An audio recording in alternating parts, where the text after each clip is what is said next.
Hi, this is Pete the Tech Guy, and this is the latest of my subscriber-only commentaries.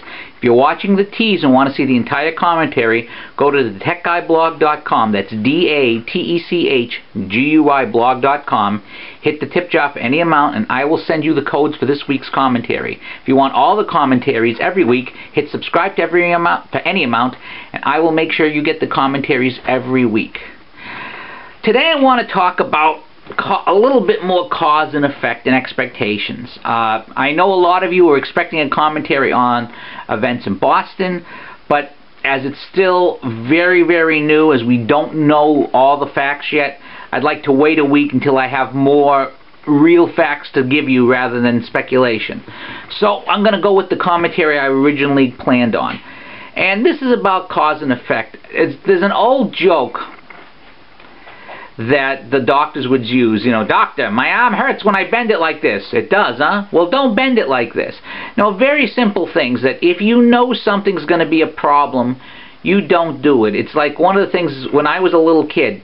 I was like 5 years old.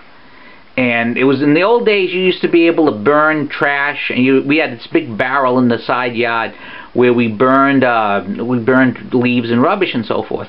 And I remember putting my hand, I was like 4 or 5 years old, I put my hand on that barrel, and boy did it hurt.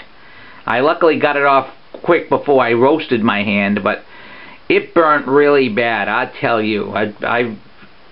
I get chills even thinking about it right now, and I really did not go near that barrel. I didn't touch that barrel again. Experience is a very, very good teacher. It's cause and effect.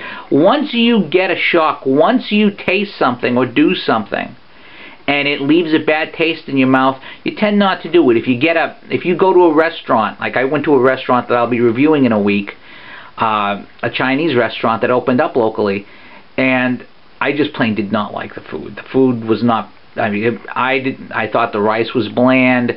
I thought the curry was so salty that it was very hard to eat, and so forth. So that experience makes it much less likely that I'm going to repeat a visit there. Now, she asked, some other people told me, oh, it's not bad, but that experience, you know, turns you off on things.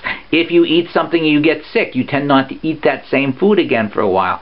Basically, when something happens that has a bad result, you tend to avoid that event because of that bad result.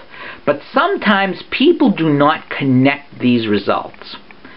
And that's what I really want to talk about. A little bit of disconnect that happens. Let me explain.